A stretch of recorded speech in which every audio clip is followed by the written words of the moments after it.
कैसे हो आप लोग? सब सही हो? तो आज हम लोग जो बात करने जा रहे हैं फिजिकल एजुकेशन के बारे में, उसमें हमारा जो पहला स्पोर्ट हम जो लेंगे दैट इज कबड्डी। मैंने कबड्डी को पहले इसीलिए चूज किया क्योंकि हमारे यहाँ पर जितने भी inter schools inter zonal competitions होते हैं उनमें कुछ ही चुनिंदा गेम्स हैं जो खेली जाती हैं। मतलब खेली तो सारी गेम्स आती है, लेकिन इन गेमों को बच्चे बहुत इंटरेस्ट के साथ खेलते हैं, बहुत जुनून के साथ खेलते हैं। तो पहला जो हमारा लेक्चर होने वाला है फिजिकल एजुकेशन पे दैट इज कबड्डी। ठीक है, तो मेरे को उम्मीद है कि आप लोग जो है मेरे साथ देंगे और आपको कुछ ना कुछ इन्फॉर्मेशन जो है कबड्डी के बारे में, नई इन्फॉर्मेशन जो है आपको आज मिलेगी। तो मैं इसी उम्मीद के साथ अपना जो आज का जो हमारा टॉपिक है वो मैं शुरू करने जा रहा हूँ। उससे पहले मैं एक चीज़ बता दूँ आपको कि हमने एक रफ डायग्राम जो है कबड्डी का बना के रखा हुआ है, लेकिन हमने इसकी जो है अभी मार्किंग नहीं की है, तो मार्किंग करेंगे साथ साथ में। और उससे पहले मैं आपको एक चीज़ बता देता हूँ कि कबड्डी जो है वो कबड्डी क्यों कहलाई जाती है और कबड्डी के कुछ इंटरेस्टिंग फैक्ट्स मैं आपको बताता हूँ। सबसे पहले तो ये है कि जो कबड्डी है ये आज की गेम नहीं है, ये करीब कोई 4000 साल हो गए हैं हमारे इंडिया को, हमारे भारत को इसे खेलते हुए। बहुत पुरानी गेम है, बहुत पुराना स्पोर्ट है ये। ठीक है, तो सेकंड नंबर पे जो कबड्डी की शुरुआत कहाँ से हुई है, ऐसा तो कहीं बुक में कहीं लिखा नहीं है, ना किसी इंटरनेट पे आप देखो या किसी बुक में देखो एग्जैक्टली बता दें कि कबड्डी जो है वो कहाँ से शुरुआत की गई है। लेकिन कहा जाता है कि जो महाभारत का समय था, महाभारत के समय में अभिमन्यु ने इस गेम को इंट्रोड्यूस किया था सबसे पहले। ठीक है, फिर जो कबड्डी जो वर्ड है ये तमिल वर्ड है, it is a Tamil word, ये एक तमिल वर्ड है, it is a Tamil word जिसको हम कहते हैं कायपीडी। क्या कहते हैं? कायपीडी। कायपीडी, कायपीडी, कायपीडी का मतलब होता है होल्डिंग हैंड। आपको पता होगा कबड्डी में हम जो कबड्डी खेलते हैं तो एक दूसरे को टच करते हैं ना, तो कबड्डी जो है तमिल वर्ड है और इसका जो मतलब है दैट इज नोन एज कायपीडी और इसको हम कहते हैं होल्डिंग हैंड। क्या कहते हैं? Holding hand. Holding hand. तो कबड्डी 4000 साल पहले से खेली जाती है। जो कबड्डी को इंट्रोड्यूस करने वाले थे वो अभिमन्यु, महाभारत टाइम के, उन्होंने बताया था कबड्डी को। तो कबड्डी है that is a Tamil word known as kaipidi, जिसका मतलब क्या है? Holding hand. ये बातें क्लियर हो गई आपको? फिर जो कबड्डी है ये फर्स्ट टाइम पे हमारे इंडियन कंटिजेंट जब 1936 में उनको बर्लिन भेजा गया। कहां भेजा गया? बर्लिन। वहां पे ओलंपिक्स चल रहे हैं, सबसे बड़ी गेम मानी जाती है ये ओलंपिक्स। हमारे इंडियन कंटिजेंट में पहली बारी कबड्डी को पूरे देशों को बताया कि एक कबड्डी नाम का कोई एक स्पोर्ट है जो हमारे देश में खेला जाता है। वहां पे कबड्डी को डेमोन्स्ट्रेट किया गया था, मतलब एक तरह से कबड्डी को इंट्रोड्यूस किया गया था वर्ल्ड के साथ 1936 में। 1936 में और 1995 का समय एक ऐसा समय था, 1995 1995 का एक समय था जब पहली बारी वुमेन ने कबड्डी खेली, मतलब फीमेल्स ने कबड्डी खेली थी। ये भी क्लियर हो गया, मतलब फर्स्ट टाइम वुमेन ने प्ले कब किया था कबड्डी को? 1995 में। इंट्रोड्यूस करा था 1936 में ओलंपिक्स में। जो ओलंपिक्स कहाँ हुई थी? बर्लिन में। और इनको किसने इंट्रोड्यूस किया था? Indian contingent. अब तो नेचुरली कि मैंने पहले बात बताई है आपको कि महाभारत के समय में, तो महाभारत तो हमारा इंडियन ही कंसेप्ट है, तो उन्होंने ही इंडियन कंटिजेंट ने वहां पे सबको डेमोन्स्ट्रेट किया था। देन 2010 में, ये कुछ डेट्स है जो आपको याद रखनी पड़ेगी, इसमें कोई ट्रिक नहीं होता है, तो आपको याद रखनी पड़ेगी। 2010 में एशियन गेम्स, 2010 में एशियन गेम्स, ये देखिए ओलंपिक्स हो गया, एशियन गेम्स हो गया, कॉमनवेल्थ गेम्स हो गए, ये सब जो है बहुत बड़े एक एथलीट का सपना होता है कि यहाँ पे पार्टिसिपेट करेगा। और इस बारे में कभी मौका मिला तो मैं आप लोगों के बारे में डिस्कस करूंगा कि ये चीजें हैं क्या। तो 2010 में एशियन गेम्स में फर्स्ट टाइम कबड्डी खेली गई थी। कब खेली गई थी कबड्डी? 2010 में एशियन गेम्स। अब ये सवाल होता है कि 2010 का एशियन गेम्स कहाँ हुआ था? ये एशियन गेम्स जो हुआ था ये हुआ था चाइना में। कहाँ हुआ था? चाइना में हुआ था। हांगझोउ करके नाम है इसमें, हांगझोउ। और हमारे देश के लिए सबसे बड़ी गर्व की बात यह है कि आज तक जितने भी मैचेस हुए हैं, जितने भी गेम्स में आज तक मैचेस हुए हैं, उनमें सब में जो है वो इंडिया ही जीता है। तो इंडिया ने गोल्ड मारा है, चाहे वो मेल कंटिजेंट की बात हो चाहे वो फीमेल्स की बात हो, तो उनके लिए एक तो तालियां बजती हैं सबके लिए। सबने गोल्ड मारा सिर्फ एक बार, अभी रिसेंटली पिछली टेन्योर की बात है कि उन्होंने गोल्ड नहीं मारा है, क्योंकि ऐसा एक ही बार ऐसा हुआ है, लेकिन ओवरऑल मैक्सिमम नंबर ऑफ जो गोल्ड्स हैं वो इंडिया के पास है कबड्डी की गेम में।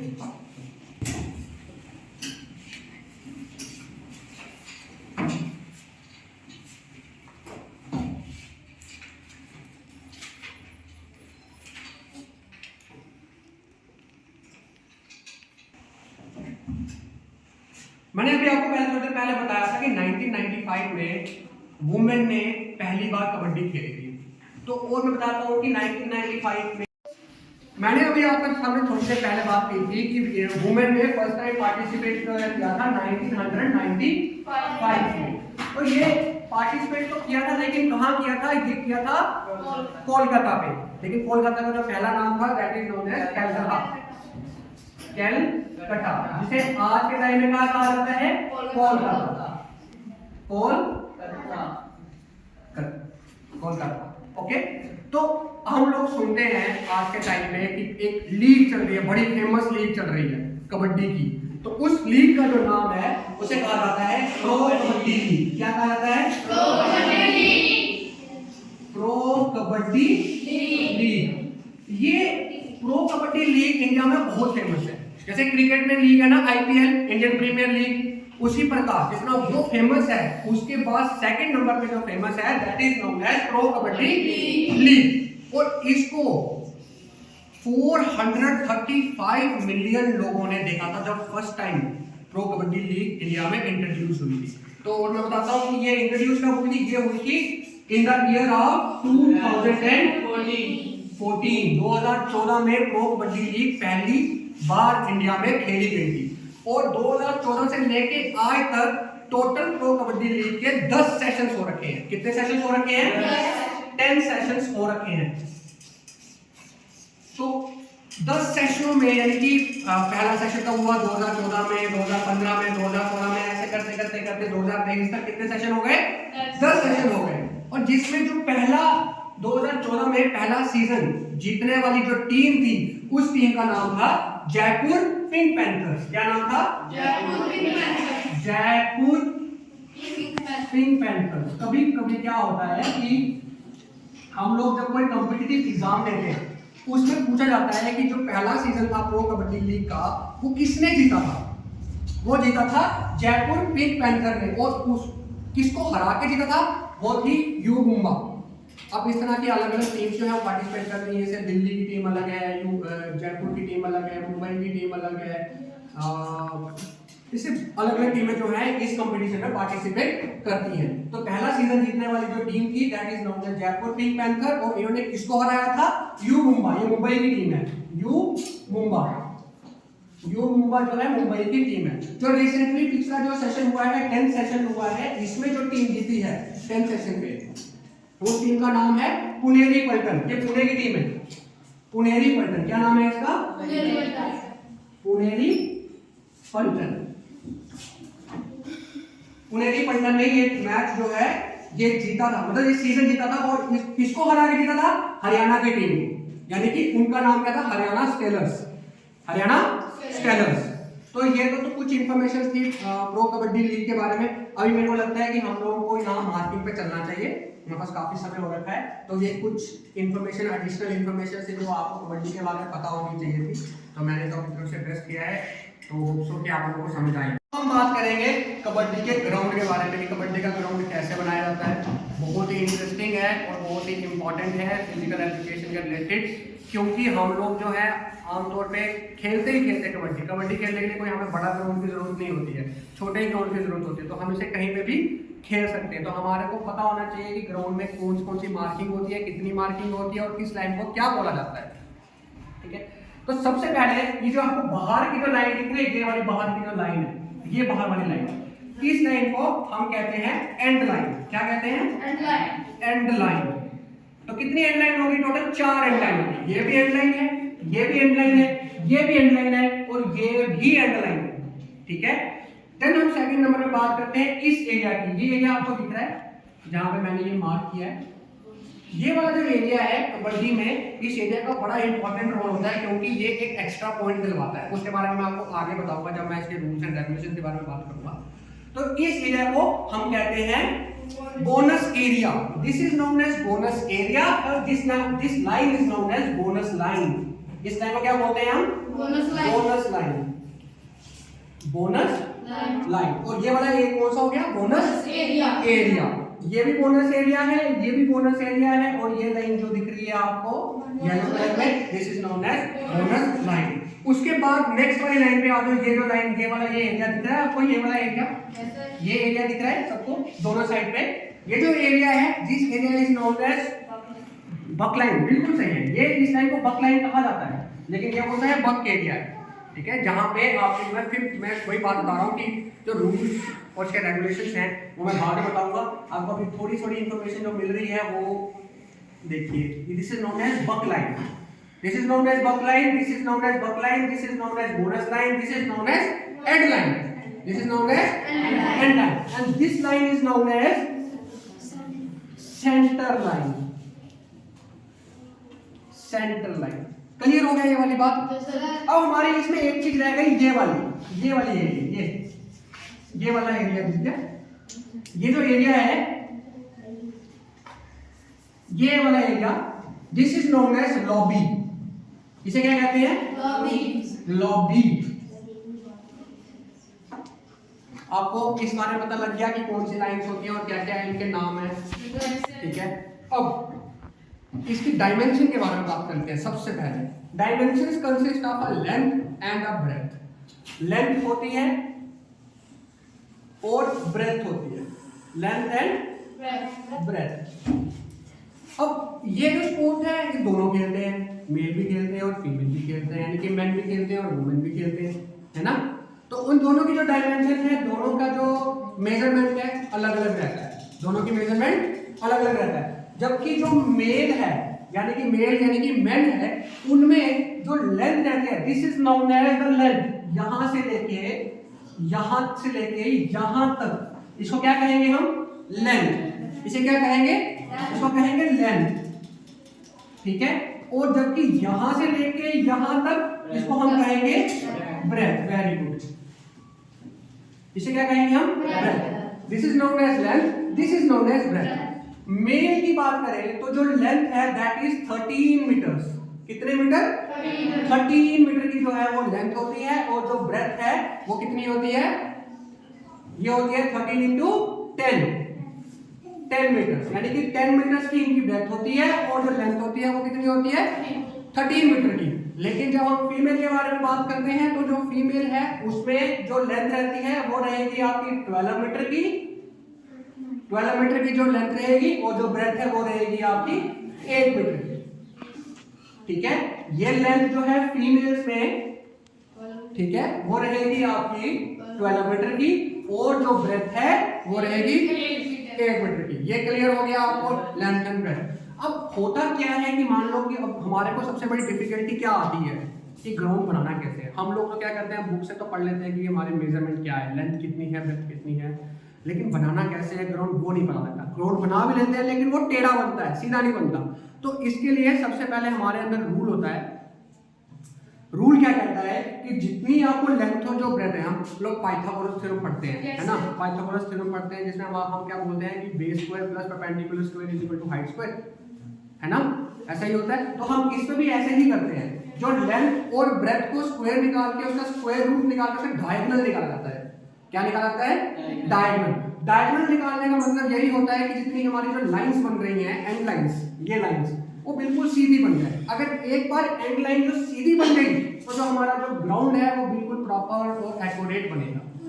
अब इसकी डायगोनल की बात करूं मैं, कबड्डी के ग्राउंड का जो डायगोनल होता है वो कैसे निकाला जाएगा। अब आपको पता है कि कबड्डी की जो लेंथ है वो कितनी है? 13 मीटर है ना। और जो ब्रेथ है वो कितनी है? 10 मीटर है। लेंथ कितनी है 13 और ब्रेथ कितनी है 10 मीटर है। तो हम क्या करते हैं 13 का स्क्वायर करते हैं और वहीं पे 10 का स्क्वायर करते हैं, राइट। हम देख रहे हैं 13 का स्क्वायर निकल जाता है 169, ठीक है, और ये प्लस होता है यहाँ पे ये, और उसके बाद 10 का स्क्वायर हो गया 100, है ना। इसका एक्चुअल में क्या है, ये स्क्वायर रूट चल रहा है, इसका क्या चल रहा है स्क्वायर रूट। तो ये हो गया टोटल स्क्वायर रूट ऑफ 269, तो इसका आंसर आता है 16.40। डायगोनल कितना आता है इसका 16.40 इज द राइट आंसर, मतलब 16.40 जो है इसका डायगोनल। अब डायगोनल निकाला कैसे जाता है मैं आपको अभी बताता हूँ, बिल्कुल एक मिनट लगेगा इसको आपको समझने के लिए, और ये बहुत इजी चीज है। इसके बाद जो है ग्राउंड वो आप लोगों ने बनाना है बाहर फिजिकली। अब मान लो कि हमारे पास ऐसे ही एक कोई ग्राउंड है, कोई ऐसे जगह है, ये जगह है हमारे पास, और इस पे जो है हमें कबड्डी का ग्राउंड बनाना है। अब कबड्डी का ग्राउंड पे हमें लेंथ और ब्रेथ तो पता है कि 13 मीटर लंबा जाएगा और 10 मीटर जो है वो चौड़ा जाएगा, लेकिन वो बनेगा कैसे, उसके लिए क्या है अभी मैंने बताया, उसमें डायगोनल निकालना पड़ता है।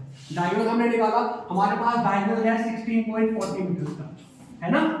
डायगोनल आया हमारे पास 16.40 मीटर का। अब सबसे पहले हमें एक चीज लेनी है और वो है उसकी लेंथ, यानी कि लेंथ क्या है, एक बेस क्लियर करना है सीधा।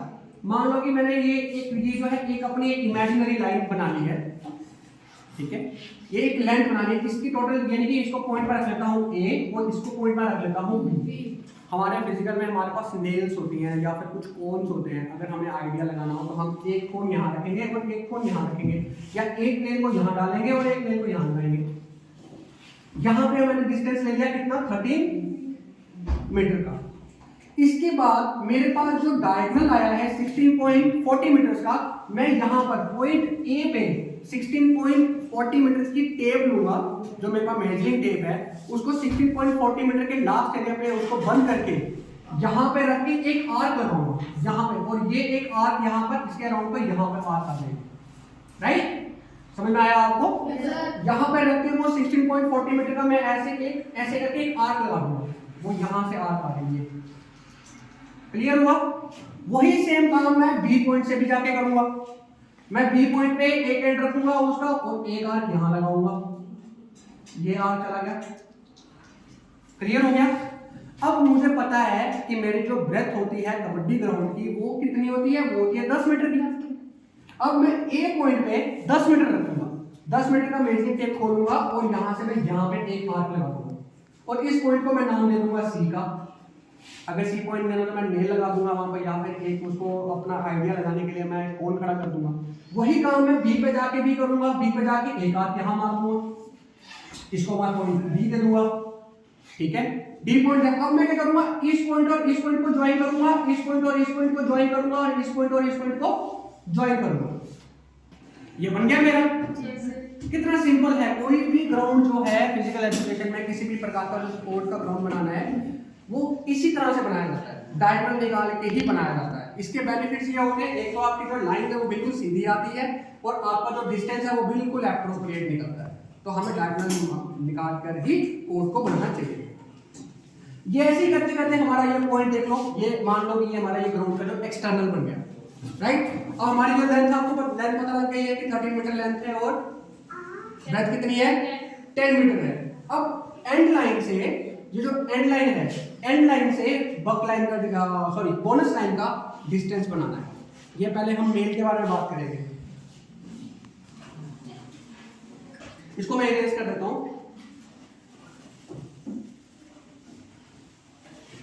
टोटल डिस्टेंस जो बना दैट इज 13 मीटर का 13 मीटर लेंथ और 10 मीटर इसका ब्रेथ बना, है ना। तो इसको अगर मैं दो पार्टों में डिवाइड कर दूं तो कितना कितना डिस्टेंस आएगा अपने पास। 13 को मैं 2 से डिवाइड करूंगा तो हमारे पास आ जाता है 6.50, यस 6.50 मीटर। यानी कि एक जो हाफ एरिया आ गया वो 6.50 मीटर का आ गया, ये वाला भी हाफ एरिया कितना आ गया 6.50 मीटर का आ गया। तो अब उसी हिसाब से हमारी मार्किंग कैसे रहेगी, जो एंड लाइन से बोनस लाइन के बीच का जो डिस्टेंस है, ये डिस्टेंस रहता है 1.75 मीटर का। कितना डिस्टेंस रहता है 1.75 मीटर का। ये किस में है, ये मैन में है, ये मेल में है। 1.75 मीटर का। अब ये बोनस लाइन से बक लाइन का जो डिस्टेंस है दैट इज 1 मीटर। कितना? 1 मीटर। That is 1 metre. यानी कि अगर 1 मीटर और 1.75 मीटर को आप प्लस करो तो कितना हो गया? 2.75 मीटर, है ना? तो 2.75 मीटर हमारे पास टोटल हाफ डिस्टेंस कितना आ रहा है? 6.50 मीटर का। अब 6.50 से आप लोग 2.75 को माइनस कर दो, कितना बचा?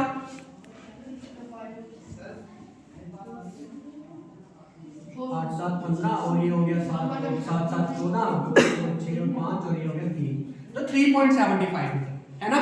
तो यानी कि जो बक लाइन से सेंट्रल लाइन का जो डिस्टेंस है दैट इज 3.75 मीटर। ये हमारा जो है एक हाफ सेट का कोड जो है रेडी हो गया। हाफ सेट का जो कोड है वो रेडी है। अगर आप इन तीनों को जो सम करो, तीनों को सम करने के बाद हमारे पास रिजल्ट आता है 6.50 मीटर का। सेम केस यहां पर भी होता है, यानी कि सेंटर लाइन से बक लाइन में कितना होगा? 3.75 मीटर का डिस्टेंस।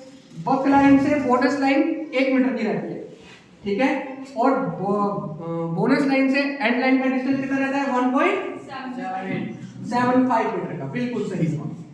इस तरह करते करते हमारा जो कोड है वो कितना हो गया? 13 मीटर का हो गया। अब हमारे पास 13 मीटर का तो हो गया, लेकिन हमने यहाँ पे 2 लाइन बनाई हुई है लॉबी की, है ना? दोनों लाइन बनाई है लॉबी की। अब लॉबी का भी अपना अपना डिस्टेंस होता है। अब जो लॉबी है वो 1 मीटर की लॉबी होती है मेल में। कितने की होती है? 1 मीटर की। यानी कि ये डिस्टेंस कितना होगा? 1 मीटर का, और ये डिस्टेंस कितना होगा? 1 मीटर का। तो जो रिमेनिंग बचा वो कितना बचा? 8। यहां से लेके यहां तक डिस्टेंस कितना होगा? 8 मीटर का। ओके, तो लॉबी कितने की होगी? 1 मीटर की। मेल की बात कर रहा हूं मैं। मेल में कितनी लॉबी होगी? 1 मीटर की लॉबी। ये पूरी लॉबी 1 मीटर की होगी। आपको यहां पर समझ आई है? इतनी बात समझ आ गई है? क्लियर हुआ? तो आपको मेल का पता लगा। अब हम बात करेंगे फीमेल्स के बारे में। तो जो फीमेल्स का जो डिस्टेंस है वो है 12 मीटर की इनकी लेंथ, 12 मीटर की इनकी लेंथ और 8 मीटर की इनकी ब्रेथ, 8 मीटर की इनकी ब्रेथ आ गई। अब देखो इंटरेस्टिंग चीज क्या है इसमें, मार्किंग वहां पे लेंथ और ब्रेथ चेंज हो गई है। इट मींस कि जो अंदर का जो कोट है उसकी मार्किंग भी चेंज होगी। जहां पर मेल की जो है 13 मीटर है और 8 की 10 मीटर है, फीमेल्स की यहां पर क्या है? चेंज हो गई। लेकिन जो लाइंस के जो नाम है वो सेम ही रहते हैं, चाहे वो मेल में हो चाहे वो फीमेल में हो। अब जो ये बोनस एरिया है, जो बोनस लाइन है, वो मेल में कितनी थी? 1.75 की, है ना? 1.75 मीटर की थी मेल में। लेकिन फीमेल में इसका जो डिस्टेंस होता है वो होता है 1.50 मीटर का। 1.50 मीटर किसमें हुआ? फीमेल में, राइट? मेल में कितना है? 1.75 का, और फीमेल में कितना हुआ? 1.50 का। जो बोनस लाइन से बक लाइन का डिस्टेंस है वो सेम रहेगा दोनों में, और वो कितना था? 1 मीटर का, है ना? बोनस लाइन से बक लाइन जो है वो कितना था? 1 मीटर का। और यहां पर भी मेल में भी 1 मीटर रहता है और फीमेल में भी 1 मीटर ही रहता है। देन बक लाइन से लेके सेंटर लाइन का जो डिस्टेंस है जो मेल में था वो था 3.75, यानी कि 75, नॉट 75 नहीं बोलते इसको, 75 बोलते हैं। 75 मीटर मेल में था, और जबकि जो फीमेल में है वो रहेगा 3.50 मीटर। ये किस में रहेगा? फीमेल में। आप इसको कर सकते हो। हमने बात की थी 12 मीटर की, 12 मीटर के 2 हाफ लगाएंगे, यानी कि हो गया एक में 6 मीटर, है ना? क्या ये 6 मीटर बनता है? 3 और 1 4, और ये 50 50 एक और हो गया 5, और एक 6 मीटर। बिल्कुल सही। तो वैसे ही फीमेल्स में यहाँ पे 3.50 मीटर का जो है सेंटर लाइन से बक लाइन से बोनस लाइन 1 मीटर, और बोनस लाइन से एंड लाइन का जो डिस्टेंस है वो है 1.50 मीटर का। देन एक मेन चीज रह गई, वो है लॉबी। क्या रह गई? लॉबी। मेल में जो डिस्टेंस है हमारा ब्रेथ है वो कितना है? 10 मीटर का। लेकिन जो फीमेल में है वो डिस्टेंस कितना है? 8 मीटर। फीमेल में 8 मीटर का। अब जो लॉबी है ये side line to end line, this is side line to end line, इसका जो डिस्टेंस है मेल में वो रहता है 1 मीटर का, है ना। लेकिन जो फीमेल्स में है उनमें डिस्टेंस रहता है 0.50 मीटर का। कितना? 0.50 मीटर का। ये भी 0.50 मीटर और ये भी 0.50 मीटर। कितना हो गया? 1 मीटर। 0.50 1 हो गया। 8 मीटर का टोटल डिस्टेंस है, तो पीछे कितना बचा? 7 मीटर। तो यानी कि side line to side line जो डिस्टेंस है फीमेल में वो कितना रहता है? 7 मीटर का। क्लियर हो गया? तो ये जो थी ये थी मार्किंग ग्राउंड की, ग्राउंड कैसे बनता है। तो हम लोगों ने अभी डिस्कस किया कि जो लेंथ और जो ब्रेथ है कबड्डी की, मेल में रहती है 30 × 10 मीटर्स की, जबकि फीमेल में रहती है वो रहती है 12 × 8 मीटर्स की, राइट। और जो इसका जो डायगोनल है वो डायगोनल निकलता है 16.40 मीटर का मेल में। हमने मेल में निकाला है इनका। उसी प्रकार फीमेल में भी आप निकाल सकते हैं इसको 12 का स्क्वायर करके प्लस 8 का स्क्वायर करके और इसका स्क्वायर रूट देके जितना भी आंसर आएगा उस हिसाब से आप एक बेस लाइन को क्लियर करेंगे। बेस लाइन के बाद उसकी एक आर्क लगाएंगे मेजरिंग टेप के साथ और फिर आप जो है उसकी ब्रेथ की एक आर्क लगा के उसको ज्वाइन करेंगे और आपका जो एंड लाइन जो है वो निकल जाएगी। फिर हमने बात किया कि एंड लाइन और बक लाइन का जो डिस्टेंस होता है मेल में वो रहता है 1.75 मीटर का, जबकि फीमेल में रहता है 1.50 मीटर का। बक लाइन और बोनस लाइन में जो डिस्टेंस है वो मेल और फीमेल में दोनों में सेम रहता है। फिर बक लाइन से लेके सेंटर लाइन तक का जो डिस्टेंस है वो 3.75 मीटर रहता है मेल में और 3.50 मीटर रहता है फीमेल में। क्लियर? और लॉबी जो है वो 1 मीटर की लॉबी रहती है मेल में, जबकि फीमेल में जो है 0.50 मीटर की लॉबी रहती है। ये बात क्लियर हो गई कि टोटल नंबर ऑफ प्लेयर्स होंगे वो 12 होंगे और जो प्लेइंग में होंगे वो 7 होंगे। अब जो कबड्डी में जो रेड देने के लिए जा रहा है उसका क्या रूल है? सिंपल सा उसका रूल है कि जो उसको कबड्डी कबड्डी कबड्डी की साउंड निकालनी होती है। कबड्डी कबड्डी की साउंड निकालनी, कबड्डी की साउंड निकालनी है। कैसे बोलेगा वो? कबड्डी कबड्डी कबड्डी कबड्डी कबड्डी कबड्डी कबड्डी। उसको ये एक रेड की जो टाइम रहती है, टाइमिंग जो रहती है वो रहती है 30 सेकंड्स की। टाइम रहती है 30 सेकंड की जो है वो टाइमिंग रहती है एक रेड की, जबकि जो कबड्डी का जो पूरा मैच होता है वो चलता है टोटल 40 मिनट्स। कितना चलता है? 40 मिनट्स का पूरा कबड्डी का टाइम चलता है, जिसमें 2 क्वार्टर्स होते हैं, यानी कि जिसे हम 2 हाफ कह सकते हैं। 20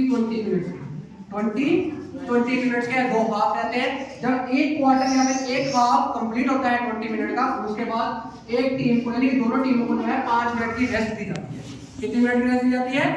5 मिनट की रेस्ट दी जाती है। उसके बाद फिर से जो है वो दूसरा क्वार्टर या दूसरा हाफ शुरू किया जाता है। ओके, अब एक रेडर जो है जब वो रेड देने के लिए जाता है वो कबड्डी कबड्डी कबड्डी कबड्डी कबड्डी बोलते हैं। और जैसे कबड्डी कबड्डी कबड्डी है, जब वो टूट जाती है, मतलब साउंड जो है रेफरी को या फिर अंपायर को उसकी कबड्डी कबड्डी की साउंड नहीं आती है, तो वो आउट देता है ना। तो ये जो ब्रेकेज हो रही है कबड्डी कबड्डी कबड्डी बोलने में, इसको कहा जाता है कैंट। क्या कहा जाता है? कैंट। CANT। एक वो कैंट होता है जब हम किसी रेलवे स्टेशन में जाते हैं ना, वो आता है जैसे ये अपना लुधियाना कैंट, जलंधर कैंट, है ना, छावनी जिसे हम कहते हैं। ये वो छावनी नहीं है। इसका मतलब होता है breakage of a sound produced by a raider, है ना। जब एक रेडर जो है वो कबड्डी कबड्डी कबड्डी कबड्डी कबड्डी रुक जाता है बोलते बोलते, मतलब अपनी गेम के दौरान वो रेड देने जा रहा है। यहाँ मान लो कि एक रेडर निकला यहाँ से, वो गया यहाँ पहुंचा, इनको पकड़ने के लिए जा रहा है और वो बोल रहा है कबड्डी कबड्डी कबड्डी, को छूट गया, फिर वापस बोल रहा है कबड्डी कबड्डी, वो नहीं, that is not as can't. उसे क्या बोलते हैं? कैंट। अब दूसरा रूल ये कहता है रेडर के लिए कि जो रेडर है उसको ये जो लाइन दिख रही है, ये वाली लाइन, इस लाइन को क्या बोलते हैं हम? बक लाइन। बक लाइन को क्रॉस करना जरूरी होता है रेडर के लिए। टच करना जरूरी नहीं, टच नहीं करना, उसको क्रॉस करना। कभी कभार क्या करते हैं कि रेडर बोलते हैं कि यार मैंने उसको टच किया था, टच करके मैं वापस आ गया, लेकिन अंपायर फिर भी आउट देता है क्योंकि उसमें क्लियरेंस। अब टच कर रहे हो उसको, आपको क्रॉस करना है, मतलब ये जो आप जो जाते हो इसको क्रॉस करना है। आपका जो पिछले वाला फुट है उसका कॉन्टेक्ट टूटा होना चाहिए जमीन के साथ, तभी जाके वो जो रेड है वो सक्सेसफुल रेड मानी जाएगी। सक्सेसफुल रेड मानी जाएगी। तो रेडर के 2 मैंने आपको रूल बताए। पहला रूल ये बताया कि उसे कबड्डी कबड्डी कबड्डी बोलना जरूरी है। दूसरा रूल ये है कि उसको बक लाइन को क्रॉस करना भी जरूरी है, ठीक है। तीसरा रूल, मोस्ट इंपॉर्टेंट रूल ये है रेडर के लिए कि जब भी कभी रेडर रेड करने जाता है, जब तक वो किसी भी अपोनेंट प्लेयर को टच नहीं करता, जब भी कभी भी वो अपोनेंट प्लेयर को टच नहीं करता, वो यहां लॉबी में नहीं जा सकता। ना वो जा सकता है लॉबी के अंदर, ना ही अपोनेंट के प्लेयर, अपोनेंट की जो टीम है वो लॉबी में जा सकती है। समझ में आया आपको? बहुत इंपॉर्टेंट रूल है ये कबड्डी का। लॉबी तब तक क्लोज है, तब तक बंद रहेगी जब तक आपका कांटेक्ट दूसरे टीम के प्लेयर के साथ नहीं होगा। मान लो कि एक प्लेयर जो है वो रेड करने के लिए जाता है, उसने टच कर दिया, टच करके वो लॉबी में पहुंच जाता है, तो इसका मतलब वो सेफ है। अगर वो बिना टच करे लॉबी में चला गया, अंपायर उसको उसी समय आउट देगा। और कोई जो डिफेंडर की जो टीम है, जो डिफेंस कर रही है, वो भी उसका पाँव जो है लॉबी पे टच होता है या फिर एंड लाइन में टच होता है, वो भी आउट होता है। क्लियर हुआ? ये बेसिक सा रूल है। दूसरा और मोस्ट इंपॉर्टेंट रूल इसमें है बोनस के लिए, बोनस लाइन के लिए, ठीक है। जो बोनस लाइन है, अगर कोई एक रेडर बोनस लाइन को क्रॉस करता है, सेम मैं फिर बात बता रहा हूँ, क्रॉस करने का, टच नहीं करता, क्रॉस करना। क्रॉस मतलब हो गया यहाँ से कांटेक्ट तोड़ना, एक पाँव आपका उस लाइन के अंदर है और दूसरे पाँव के साथ कांटेक्ट टूटा हुआ है, तभी वो सक्सेसफुल माना जाएगा। और जब वो इस पे टच करता है तो उसको 1 पॉइंट एक्स्ट्रा मिलता है। कितना मिलता है?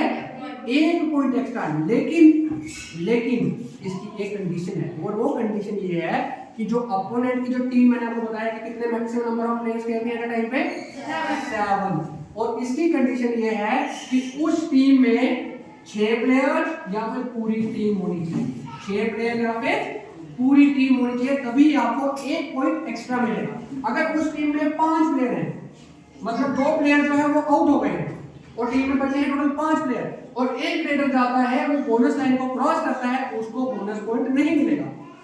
बोनस पॉइंट लेने की कंडीशन ये होती है कि उस टीम में 6 या फिर 7 प्लेयर, पूरे प्लेयर होने चाहिए या फिर 6 प्लेयर होना जरूरी है। क्लियर हो गया? पता लग गया बोनस का? देन कबड्डी का एक मेन रूल और है, अगर एक बार में क्या, अगर डिफेंस करती हुई टीम पूरी आउट हो जाए, मतलब ऑल आउट हो जाए, ठीक है, ऑल आउट हो जाती है, तो मैच वहां पे खत्म नहीं होता। जो जिसने ऑल आउट किया है, मतलब जो ऑफेंसिव वाली टीम है, जिसने ऑल आउट किया है, उनको 2 पॉइंट लोना के रूप में मिलते हैं, मतलब 2 पॉइंट एक्स्ट्रा मिलते हैं। एक तो हो गया वो टीम पूरी ऑल आउट हुई है, और एक हो गया 2 पॉइंट एक्स्ट्रा। और ये जो 2 पॉइंट एक्स्ट्रा है, इसको हम कहते हैं लोना। क्या कहते हैं? लोना। लोना मीन्स 2 एक्स्ट्रा पॉइंट्स। कैंट का मतलब हो गया कि ब्रेकेज ऑफ अ साउंड, ठीक है। लोना का मतलब हो गया 2 पॉइंट एक्स्ट्रा। और ये कभी कभार ऑब्जेक्टिव टाइप में क्वेश्चंस में पूछा जाता है, जब भी कभी हम कोई कॉम्पिटिटिव एग्जाम देते हैं, उससे पूछा जाता है कि व्हाट इज लोना और how many points are given by a lona, ठीक है। व्हाट इज अ कैंट, और कैंट जो है वो किस गेम से कांटेक्ट रखता है, लोना किस गेम से लिया जाता है। मतलब ऑप्शन दिए जाएंगे, जैसे गेम हो गया, बास्केटबॉल हो गया, कबड्डी, क्रिकेट, वहां पे पता होना चाहिए कि जो भाई लोना है वो कबड्डी के रिलेटेड है, जो कैंट है वो कबड्डी के रिलेटेड है। समझ में आया आपको इस बारे में? देन आगे फर्दर की बात आगे मूव करें। लॉबी का पता लग गया। जो लॉबी है वो रिस्ट्रिक्टेड एरिया होता है, जब तक कि प्लेयर टच ना करे किसी दूसरे प्लेयर को, लॉबी जो रहती है वो क्लोज रहती है। लोना तब मिलता है जब पूरी टीम ऑल आउट हो जाती है, ठीक है। बोनस तब मिलता है जब 6 या 7 नंबर ऑफ प्लेयर्स होते हैं वो टीम के अंदर रहते हैं, ठीक है। तो अभी आपने कबड्डी के बारे में पूरी मेजरमेंट वगैरह, मार्किंग वगैरह, थोड़ा बहुत खेलना कैसे खेला जाता है, तो वो हमने जो है अभी देखा है। अब जो मेन जो है कॉम्पिटिटिव एग्जाम में यूजीसी नेट सेट की तैयारी जो कर रहे हैं बच्चे, उनके लिए पूछा जाता है कि करंट अवार्ड्स कौन कौन से हैं, award Arjun award, Dronacharya award, खेल रत्न अवार्ड। तो इस तरह से कितने सारे अवार्ड जो है वो कबड्डी में मिले हुए हैं। तो मैंने कुछ लिखा है इसमें, जैसे कि आप देखो, जो पद्मश्री अवार्ड है कबड्डी में, सबसे पहला पद्मश्री अवार्ड जो था वो 2014 में मिला कबड्डी को, और ये मिला था MS सुनील दभास, ये हरियाणा के MS सुनील दभास, इनको पद्मश्री अवार्ड मिला है। 2019 में अजय ठाकुर, श्री अजय ठाकुर जी को ये पद्मश्री अवार्ड मिला है। अजय ठाकुर जो है बहुत ही फेमस कबड्डी के प्लेयर भी हैं हमारे इंडिया के। 2019 में मिला, हिमाचल प्रदेश के हैं। ध्यानचंद अवार्ड, ध्यानचंद अवार्ड जिसको अभी जो है लाइफ टाइम अचीवमेंट अवार्ड के नाम से जाना जाता है, हाईएस्ट अवार्ड है ये भी। तो 2007 में सबसे पहले कबड्डी में मिला था शमशेर सिंह को, और 2022 में बीसी सुरेश, इनको ध्यानचंद अवार्ड मिला था। जबकि जो द्रोणाचार्य अवार्ड है, द्रोणाचार्य अवार्ड वो होता है जो कोचेस को दिया जाता है। इससे सभी अवार्ड के बारे में भी हम ब्रीफली बात करेंगे कि कौन सा अवार्ड कहाँ किसको मिलता है। फिलहाल आपके लिए ये जानना जरूरी है कि ये अवार्ड जो द्रोणाचार्य अवार्ड है ये कबड्डी में कब मिला था। ये पहली बार मिला था 2002 में। इनका नाम था ईया पुरेडी राव, आंध्र प्रदेश के हैं ये। 2021 में अभी रिसेंटली 2 साल पहले मिला है, ये मिला है अश्विन कुमार को, ये हरियाणा से है। इनको जो है द्रोणाचार्य अवार्ड है। द्रोणाचार्य अवार्ड एक छोटी सी आपको बताता हूँ कि द्रोणाचार्य अवार्ड कोचेस को दिया जाता है, जो गुरु होते हैं उनको मिलता है द्रोणाचार्य अवार्ड। ये जैसे महाभारत टाइम पे अर्जुन के गुरु जैसे द्रोणाचार्य थे, उसी तरह द्रोणाचार्य अवार्ड जो है वो गुरु को दिया जाता है, और अर्जुन अवार्ड जो है वो प्लेयर्स को दिया जाता है, एथलीट को दिया जाता है। तो जो अर्जुन अवार्ड जो पहली बार ही मिला था कबड्डी में, वो मिला था 1972 में। वो मिला था सहनंद महादेव शेट्टी, ये महाराष्ट्र के हैं। इनको सबसे पहला अवार्ड मिला था कबड्डी में, अर्जुन अवार्ड। और 2023 में रिसेंटली अभी की बात है कि वो मिला है पवन कुमार शेरावत और रितु नेगी। ये पवन कुमार शेरावत से न्यू दिल्ली के हैं, और जो रितु नेगी है ये हिमाचल प्रदेश के हैं। इसमें से एक इंपॉर्टेंट और बता देता हूँ कि 2022 में जो अर्जुन अवार्ड मिला था वो मिला था साक्षी कुमारी को। जी बिल्कुल सही, साक्षी कुमारी को, साक्षी कुमारी को मिला था। ये हरियाणा की है साक्षी कुमारी।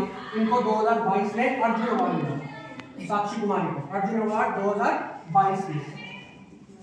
तो ये एग्जाम पॉइंट, लेक्चर के पॉइंट ऑफ पर्पज से भी बहुत इंपॉर्टेंट है कि कौन सा अवार्ड किसको मिला था रिसेंटली में, क्या है। आप लोग जो है नेट सेट की प्रिपरेशन कर रहे हैं तो ये चीज़ ज़रूर देखिएगा, क्योंकि कभी कभार मैंने क्वेश्चन पूछा जाता है कि करंट सेशन में किसको कौन सा अवार्ड मिला है इस गेम को लेकर।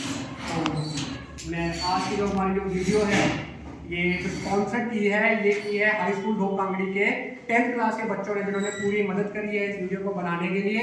तो मैं उनका सही दिल से शुक्रिया अदा करता हूँ। इन्होंने पूरा जो बोर्ड का डायग्राम जो आपने पहले देखी थी वो 10th क्लास के बच्चों ने बनाई थी, और अभी भी जो है ये 10th क्लास के बच्चे मेरे साथ यहाँ बैठे हैं, तो इनको भी ये सब्जेक्ट अभी फिजिकल एजुकेशन इनको इंट्रोड्यूस हो रहा है। और अभी ये ग्राउंड में जाके ग्राउंड बनाएंगे। तो नेक्स्ट वीडियो में मैं आपको बताऊंगा कि जो ग्राउंड में मार्किंग कैसे की जाती है। यहाँ तो मैंने आपको प्रैक्टिकली बता दिया, लेकिन थियोरेटिकली मैंने आपको बता दिया, लेकिन प्रैक्टिकली कैसे काम होता है ये हम लोग आपको अपनी अगली वीडियो में ज़रूर बताएंगे। तो मैं उम्मीद करता हूँ कि आप लोगों को जो है वो नई इन्फॉर्मेशन मिलेगी। धन्यवाद।